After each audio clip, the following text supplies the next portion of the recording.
तो आज हम एक ऐसी कहानी में उतरने वाले हैं जो बंटवारे से भी कहीं ज्यादा गहरी है। ये उन लकीरों की कहानी है जो सिर्फ जमीन पर नहीं बल्कि दिलों में खिंच जाती हैं। ये कहानी है प्यार की, नफरत की और उस कीमत की जो दोनों ही वसूलते हैं।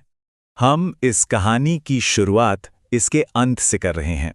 सिर्फ एक लाइन और ये पूरी की पूरी ट्रेजेडी को अपने अंदर समेट लेती है और सोचने पर मजबूर कर देती है कि आखिर ऐसा हुआ ही क्यों। चलिए अब कहानी की शुरुआत में चलते हैं। हमारा पहला हिस्सा हमें उस माहौल और उन दो किरदारों से मिलाता है जिनकी दुनिया हमेशा के लिए बदलने वाली थी। कहानी का जो माहौल है ना, वो शुरू से ही बहुत तनाव वाला है। सोचिए, एक छोटा सा शहर, एक तरफ मंदिर, दूसरी तरफ मस्जिद, कहने को पड़ोसी पर असल में खामोश दुश्मन। ये सिर्फ इमारतें नहीं थीं, ये लोगों के बीच की उस गहरी खाई का प्रतीक थी। और इसी बटे हुए माहौल के बीच थे आरव और जोया। आरव एक शांत सा लड़का जिसकी मुस्कान में भी एक अजीब सी उदासी थी, और जोया जिसकी हंसी तो रोशनी जैसी थी पर उसकी दुनिया भी परछाइयों से भरी थी। दोनों अलग, पर दोनों की आंखों में एक ही दर्द था। उनका प्यार वो कभी लफ्जों में बयां ही नहीं हुआ, वो तो बस चोरी छिपे एक दूसरे को देखने में था, उन आधे अधूरे खतों में था जो कभी भेजे ही नहीं गए, और उन प्रार्थनाओं में था जो दोनों अपने अपने भगवान से करते थे पर मांगते एक ही चीज थे। और फिर कहानी एक बहुत ही भयानक मोड़ लेती है जब उनके इस छिपे हुए प्यार पर नफरत की नजर पड़ जाती है। यहां एंट्री होती है इमरान की, जोया का भाई। उसे आग की तरह समझा जा सकता था, जिसके लिए अपनी इज्जत, अपनी परंपरा ही सब कुछ थी, और इस इज्जत को बचाने के लिए वो किसी भी हद तक क्रूर हो सकता था। बस यही हुआ। इमरान की नफरत भरी आंखों ने जब आरव और जोया के रिश्ते को देखा तो उसे प्यार नहीं बल्कि एक ऐसा गुनाह नजर आया जिसकी सजा सिर्फ मौत थी। और फिर वो रात आई, एक बरसात की रात। इमरान ने आरव को सुनसान खेतों में बुलाया। उसका इरादा एकदम साफ था। आरव ये जानता था, फिर भी गया, शायद जोया के लिए। कहते हैं ना, प्यार मूर्खों को भी बहादुर बना देता है। और अगली सुबह आरव की लाश मिली, गला रेता हुआ और आंखें खुली की खुली रह गई।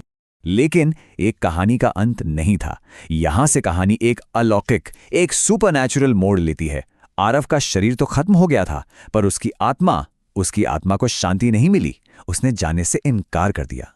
आरव की आत्मा का बदला लेना शुरू हुआ, और ये बदला एक झटके में नहीं लिया गया।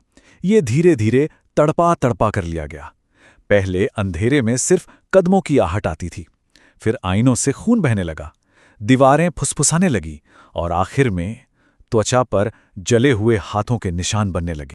आरव का बदला सिर्फ जिस्मानी नहीं था, वो इमरान की रूह को तोड़ना चाहता था। उसे वही डर, वही तकलीफ देना चाहता था जो उसने खुद महसूस की थी। ये रूह की लड़ाई थी। और आखिरकार इमरान का भी वही भयानक अंत हुआ। अगली सुबह वो लटका हुआ मिला, और उसके चेहरे पर जो खौफ जमा हुआ था वो साफ बता रहा था कि उसने मरने से पहले ही जहन्नुम देख लिया था। बदला तो पूरा हो गया, लेकिन कहानी अभी भी खत्म नहीं हुई। अब फोकस वापस जोया पर आता है, जिसे इस भयानक सच का सामना करना था। जब जोया को सब कुछ पता चला तो उसे एहसास हुआ कि वो बदला लेने वाला भूत कोई और नहीं बल्कि वही आरव था, वो लड़का जिसे वो बचा नहीं सकी। और इस एहसास ने उसे अंदर तक तोड़ दिया। उससे लगा कि वो भी आरव की मौत की जिम्मेदार है। इस जबरदस्त अपराध बोझ के बोझ तले जोया ने भी वही रास्ता चुना। उसने सफेद कपड़े पहने और उसी खेत में गई जहां आरव को मारा गया था, ताकि वो उसके पास जा सके हमेशा के लिए। और उसके आखिरी शब्द थे, अब हम बराबर हैं। शायद उसका मतलब था कि जो कीमत आरव ने चुकाई वही कीमत अब उसने भी चुका दी है। अब हिसाब बराबर हो गया।